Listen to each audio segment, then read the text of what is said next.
This is HISD News Today, Thursday, June 22nd, 2000. I'm Bill Cooley. Higher education is becoming more and more critical for young people who want a better life.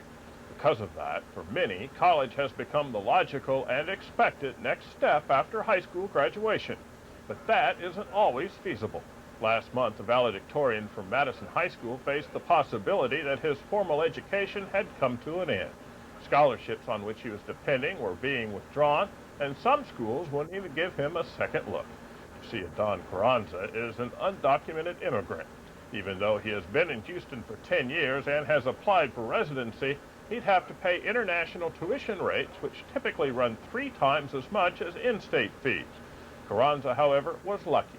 His plight attracted a lot of attention, and at least 3 schools, including the one he had originally wanted to attend, offered him full scholarships. But what about the undocumented students who aren't valedictorians?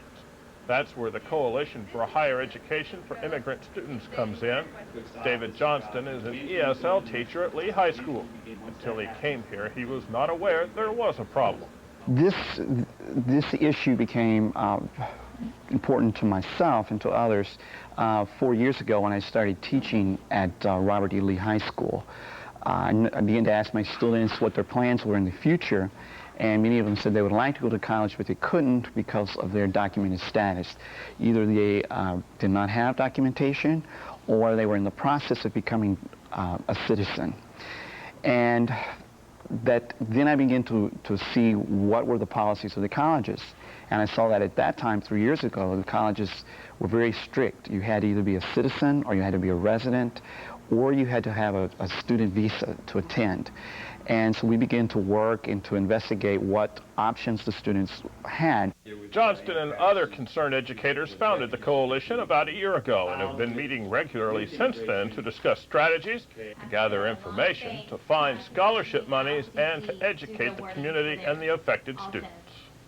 Each of these groups that we asked to come in each have an interest in higher education for immigrant students. And what we found last year is that there were a lot of immigrant students who wished to go to college, but they didn't understand either how to go, the policies of the schools, because each school has different policies as far as what they're going to charge for in-state, what they're going to charge for what students get in-state and what students get out-of-state. And so this coalition was brought together to try to answer some of those questions and to get that information out to the students who need it, and to provide information to service providers. Groups like El Centro Corazon, Gano Crescent. These groups have community workers out in the community that are able to go and talk to families and to put on seminars.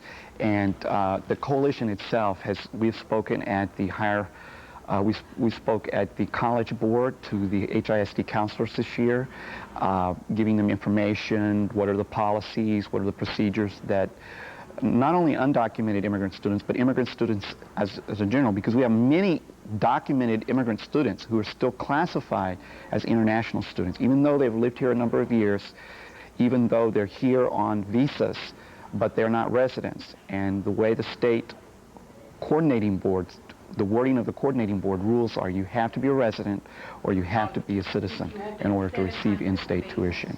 To give you an idea of just how important in-state status can be, just look at these tuition comparisons.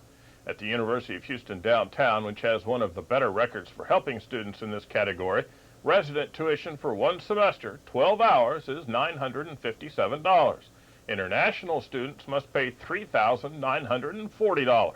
At Houston Community College, which just recently changed its policy to allow undocumented students to pay in-district rates as long as they meet all other residency requirements, the difference in tuition for the same course load had been $420 compared to $1,308.